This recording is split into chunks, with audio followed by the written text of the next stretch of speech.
just came from work. You're going to just hold it? That's too I'm far just away. going to hold it. Damn it, okay. Whatever. I'll make it behave Bring itself. it down to 480p. I was going to go home and print a outline because there's a lot of new points here, and just kind of memorize or jot down on your notepad on your iPad or whatever, right, or phone or whatever if you have one. Any notes that you might have, because I'll have to come back to that. And any arguments that you might have, I'm going to open it up for other atheists because I don't want to be the only one talking tonight. I want other atheists to talk about the different type of arguments I'm going to bring out. If I have any fallacies in any of the arguments, I want to know about them. I don't, but I could without catching it. Also, there might be some new arguments in this conversation that you haven't heard before. I'm interested to find out. There's a lot of old arguments, and I really get off on hearing something that I haven't heard in the last 15 years, studying why atheism is a better worldview. So, and that's about it. I'm ready to go. I'm going to give you my best quote that I've made up. It's on my all my signatures of all my emails. The best way to know the truth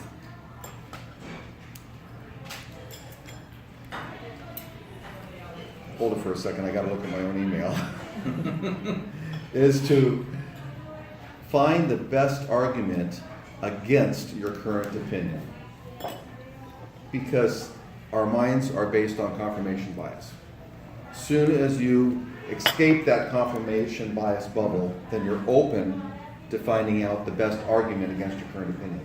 That's about knowledge, basically. Even if you might disagree with it, you can go and find those really good opinions against your own opinion or your own particular subjective view of the world, and you might be able to do something about it.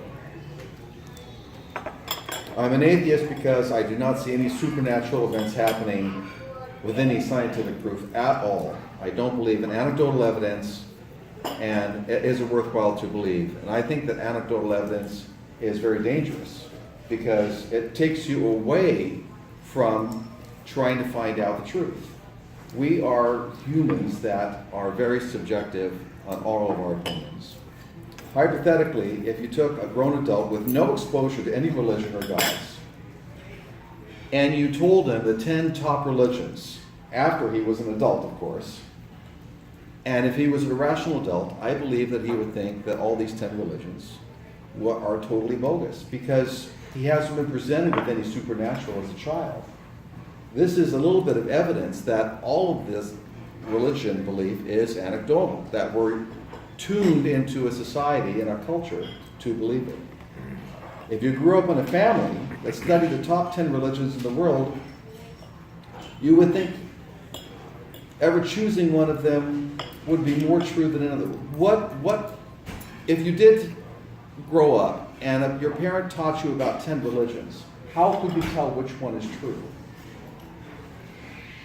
I see so many problems with Christianity, the problem of evil, which we talked about last month. Over 2,000 contradictions in the Bible and many other things that seem to explain with multiple and somewhat contradictory answers. And one of my favorite websites is the Evil Bible, because that really throws it out there and it has a little bit of explanation about these things. In fact, if any one of us right now in our own moral, even if though it's a subjective moral attitude or moral opinions, we would be better off being a God that the Christian God or the Muslim God would be. What was the name of the site again? Evilbible.com, right.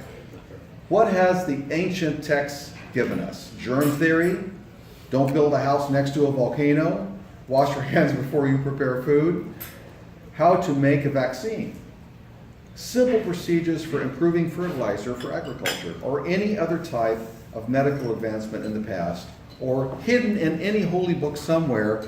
This formula is a great discovery in the future, and it is called EMC2. If that was written in any text, that would be totally awesome. That would be just a clue of what was going to be happening in the future. I don't want to talk about Christianity specifically or Jesus, except for this one part. The first writer of the Bible, Paul, had Jesus as an entirely non-human, non-physical, spiritual entity. And he was the closest one to the timeline of Jesus. It took another 25 years for this legend building to take effect. And if you look at Homer and several of the other philosophers that wrote about religion, you'll see this legend building in place. It's a very normal thing to have another author read something and say, I got to make whatever this is better, and build that legend. There hasn't been one convincing argument that has convinced me that there is a God of any type. And if any Christian listens to the Atheist Experience podcast, there's a guy that's named Matt Dillahunty. And he used to be a Christian for 20 years, just like FFRF member Dan Barker. And he just blows away any argument. For the last 7 years, I've been listening to one. If there's one good argument for Christianity, that's the guy that's going to be answering it. And he just blows everybody away. I just can't get away from, if Christianity were true, there has to be some argument that you could call Matt Dillahunty and say, Matt, this is the end-all question, the end-all statement. Argue this, and there hasn't been one. So he's pretty good. There's a lot of harm that comes from belief. Just look at the Christian Scientist sect. Does everybody know what they believe here? I'm sure that some people know. They don't believe that disease or anything that shows on your body like warts or anything is real. And there are 17 states to this day that have exemptions for people who can actually let their children die because they simply don't believe it's real. No prison, no sentence, no social worker, no penalty. 17 states still have that on the book. This is left over from when Nixon had two Christian Scientists working for him and pushed through that law. What would happen if any religion were true? This is a big one. What would happen if any religion was true? First of all, there'd be a lot of people going to that religion, which you don't see. You see a lot of people go to other religions, but pretty much equal. There's no real big religion, true religion that someone goes to. And the best thing that I have about that coincides with that argument is that if religion was true and prayer worked, you'd be walking into a hospital, and let's say you were a Mormon, and you'd be talking to the nurse, and then she would say, oh, Mormons get out here in 20-30% faster than anyone else. That is not the case.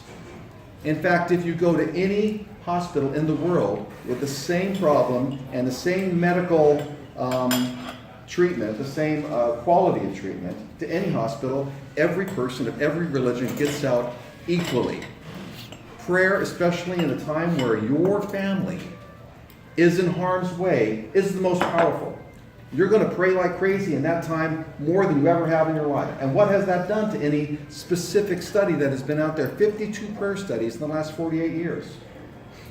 All of them, except for two, were negative, and two of them were inconclusive. And you can look that up on the web as well. I have the website, my website back here, Skeptics has that. Getting back to Jesus, I'm sorry I was going to reorganize these, didn't have enough time to do it. Just think of this new idea.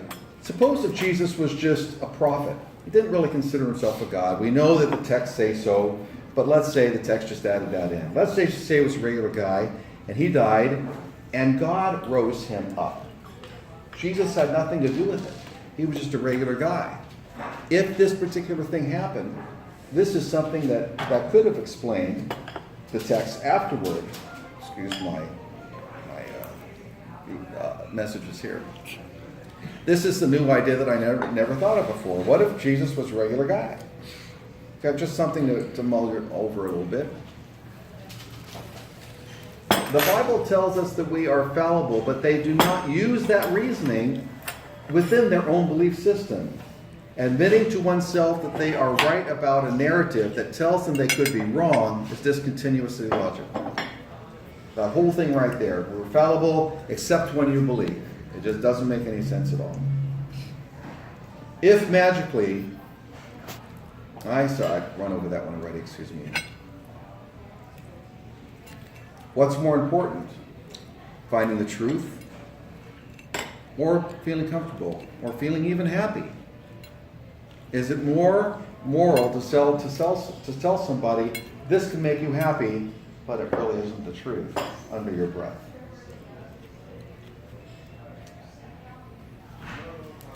I have a strong opinion that our brains are based on evolutionary psychology, where we need an answer to the observations that we see. We feel more comfortable in explaining an effect that we believe without evidence than just saying, I don't know. Being a secular humanism is one of the ways that I confirm that I can do good in the world and help others through natural means.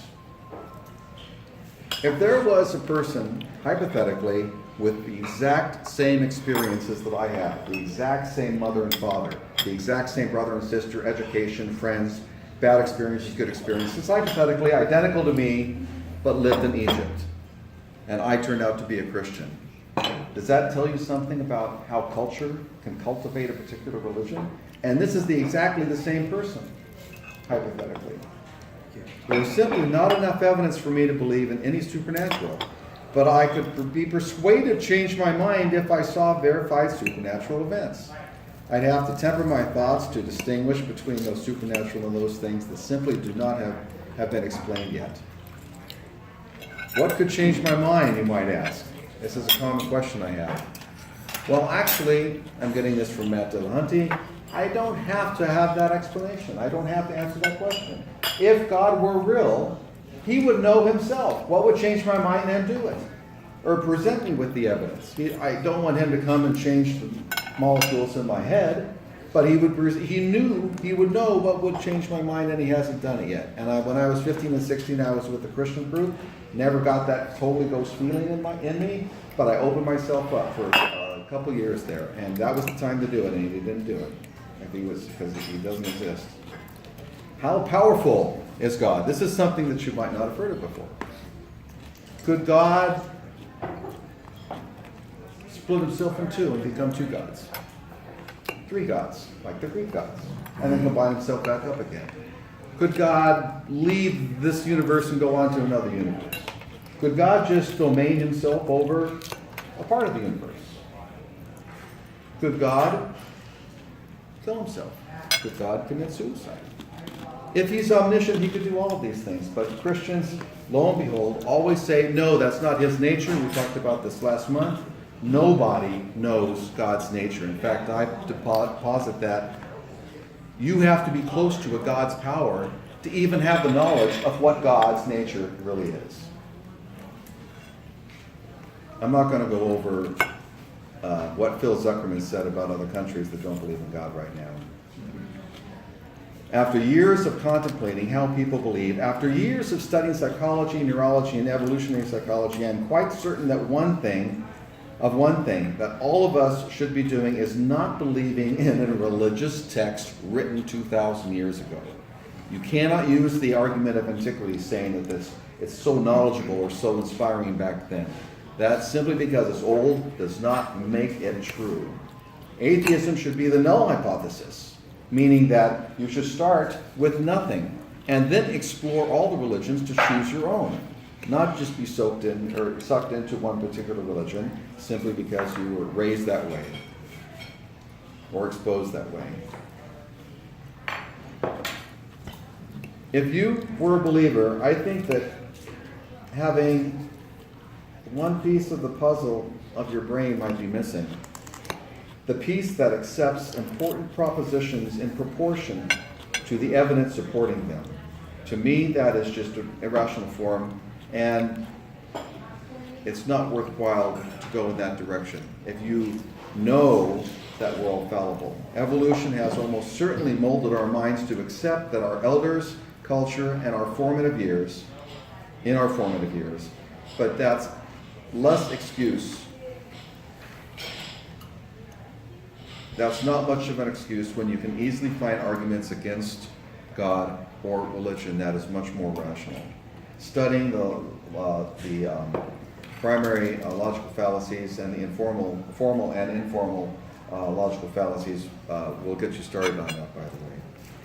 By questioning one's own beliefs and studying the many religions in the world, one can only come to the conclusion that gods are all made up by man to explain the unexplained. We are in a natural world where everything natural has been, nearly everything that natural has been explained. And I say nearly because there's much, much more. but we've explained much more than we have in the past 2,000 years, just in the last 150 years. It's time we give up our supernatural beliefs left over from our past and concentrate how to make this world better through secular human philosophy. We're on our own. Once one concedes that our brains and minds can easily be deceived, all anecdotal evidence can be shed and considered unreliable.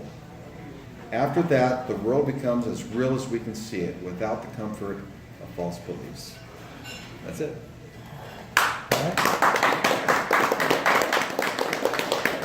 Now we'll open up for discussion, and I'll try not to talk too much since this is. And I'll try not to talk. I'm Okay. going to welcome Mark. You can shut off the So the just video now. Yeah, Yeah. we hear from other atheists too, maybe they can add to that, so we can have the whole. No, I'm- As long as it's a civil conversation, and Oh. I'm open to other non-atheists